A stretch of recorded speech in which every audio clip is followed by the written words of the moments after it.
He was so confused to figure out which is up and which is down in the space station. And Yeah, absolutely. And completely rewire the brain to think differently. I have a silly question to ask you. every astronaut has a different challenge. Everyone has a different story. Definitely a time of change, a time of opportunity, and Yes. of course, for women, as you importantly say, visibility.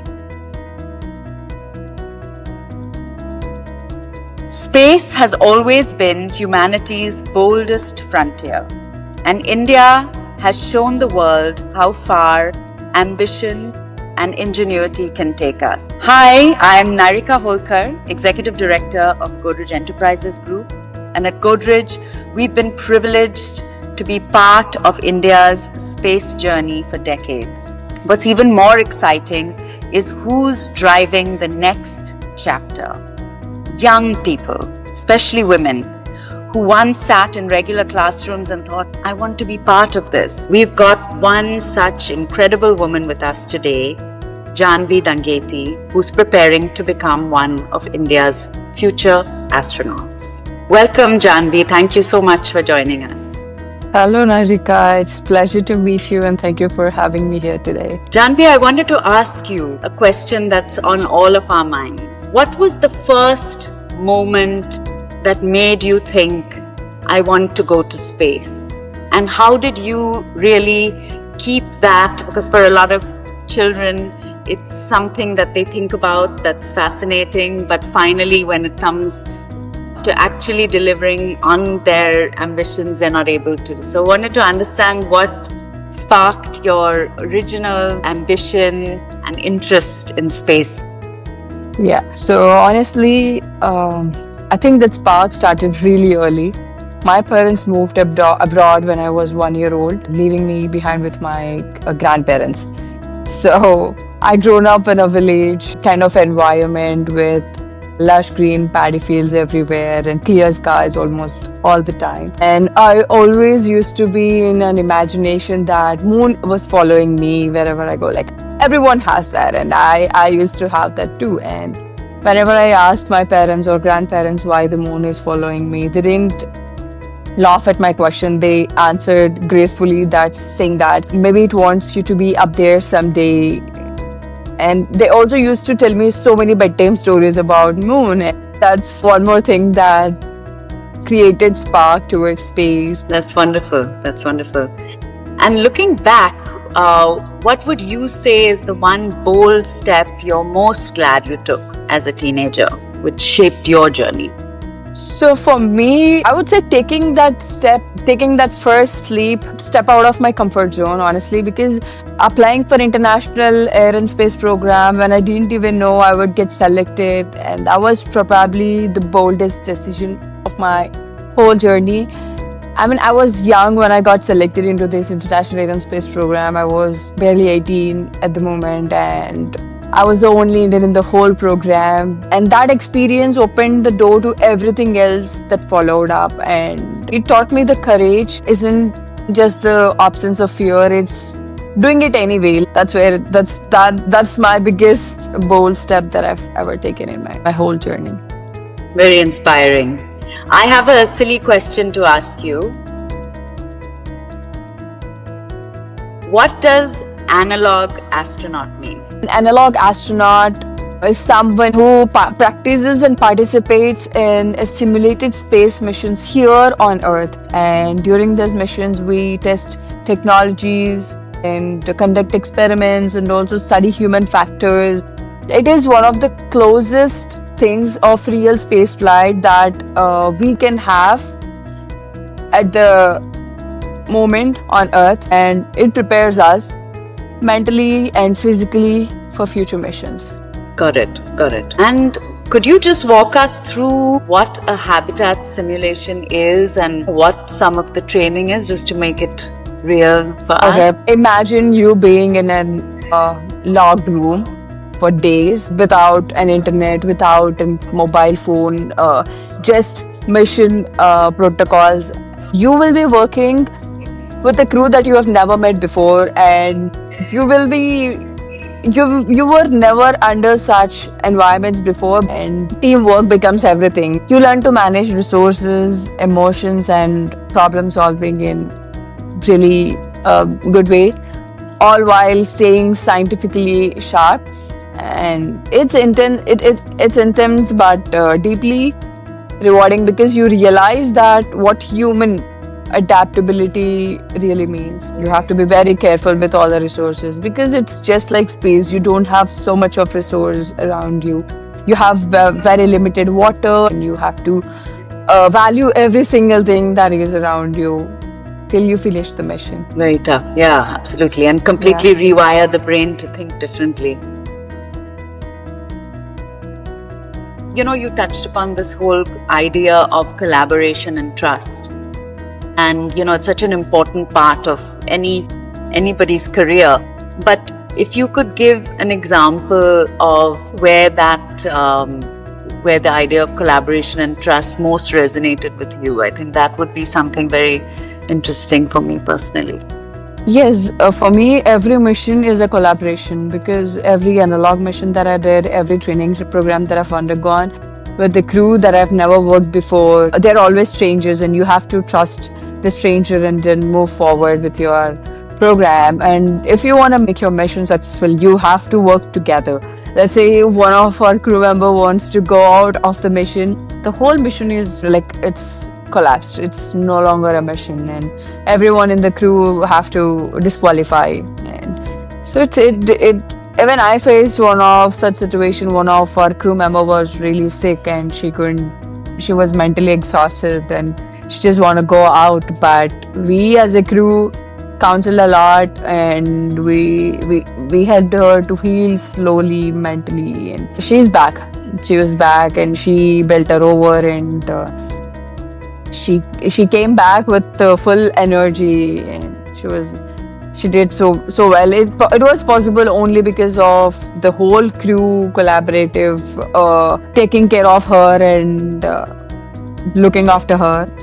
I think the whole mental side of it is something which maybe people don't speak much about, or one doesn't hear much about it, but obviously it's something very taxing. How do you mentally, are there some tools which you are taught to, or how does one deal with mental anxiety? And is there some, way that you could show us some of the experiences that you've had, or speak about something that you went through that helped you to build emotional resilience?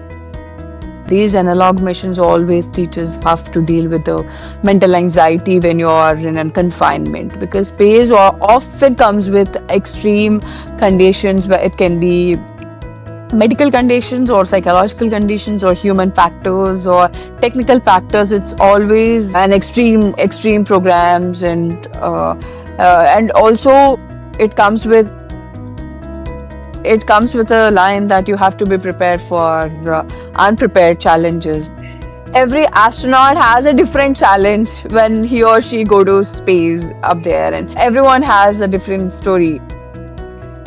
One was telling me that he was so confused, because upside down of to figure out which is up and which is down in the space station. And these analog missions add up. These trainings will add up to your emotional strength building. And for you personally, did you feel the physical side was harder or the emotional side? Emotional side is always the harder one. Physical, oh my god, you can survive physically. For me, surviving mentally is more harder than the physical one, because when you are mentally weak, you'll be physically weak. If you mentally start feeling that you are stressed, you will definitely be stressed, and you could never have a productive day in the isolation or during the mission on the land. Yeah. Is there a mantra or a ritual or something that you do to psych yourself or to get ready? I usually do just keep myself engaged with some work when I feel like I'm emotionally getting down or stressing myself. I'll just connect myself or start working towards what I'm trying to do in the future, or just keep myself packed with something. I just don't stay free when I'm emotionally getting low. And do you have like personal time, or is your day? Yeah, I do. I usually don't just put myself into a lot of stress schedule. I try to give some time for myself, and as I'm a scuba diver, and I also explore oceans, and I love reading books. So Did scuba diving help you in yes, some senses to prepare or to? yeah. So every astronaut who wants to go to space will definitely get trained underwater. And I didn't wait for some mission selection. I started my own training when I'm young, and Okay. I became one of the youngest divers, advanced divers in India. And I did it my 18, and I started just to experience how this, because oceans are the only place where we can mimic the microgravity. Because in analog missions you can mimic everything but not the gravity part. During this oceans training programs, let's say scuba diving certification, they will actually help you to understand the microgravity, like absence of gravity. That's the reason I've started to experience these things and took advanced course, because oceans are amazing. They are, whatever we are looking up on the earth is quite different underwater. You know, when somebody is preparing, like if, you know, you have to speak to, let's say, young students who would eventually like to go to space, what would be the trajectory? What are some of the early, because you're such, you know, you're inspiring because you're so young and you've achieved so much. How would you guide young students who have an ambition to enter this space? What are some of the stepping stones and things that you would advise young Okay. students to do? So, for the young students, I would always say start slow, because we have so many other opportunities for this particular space industries in India. And I would say start with the research, because understanding your interest and then start digging into what is exciting you the most, and slowly start connecting to the people who are having similar interests and start working. And there are so many programs out there, not just within India, around the world, which is happening remotely. Participate in that and get experience. It's not about winning or losing, just participate and get the experiences and keep them in a different place, and try to build a new project. So that's how you'll end up in a community that has a whole bunch of people that are working in space, and you might end up in a place that you are actually dreaming about. So networking and understanding your skill set and start working for it. That's it. Yeah. And now these days, people always think aerospace degree is the only degree that will take you to the space or put you in the space industry, but that's not true. Anyone from STEM, science, technology, engineering, mathematics, can be a part of a space. I mean, the space industry, if you want to work with a space company. And along with that, space is now open for private companies. You can be anyone and still be in space. So. Yeah, I think that's a very important point. And also, as we're looking at the ecosystem today, the space ecosystem, and more private players entering the space, how are you seeing, this whole sort of change in scenario? What do you see as some of the opportunities? What do you see as some of the challenges? And, also building on your point about network and relationships and ensuring that young women in India have that exposure. Could you touch a little upon that? Yes. Absolutely. We are living in the most exciting time of space, because it's the beginning of space era, and we are the most exciting and challenging phase of the space industry in India particularly. And private companies are opening doors that were once locked behind the government programs. And there are few roles previously, but now there are so many new roles in robotics, AI, designs, and materials, and also material sciences and missions, mainly mission support. Mainly for women, the biggest challenge is always the visibility. That's what I personally feel, and we need more representation, more voices, but there are so many opportunities out there.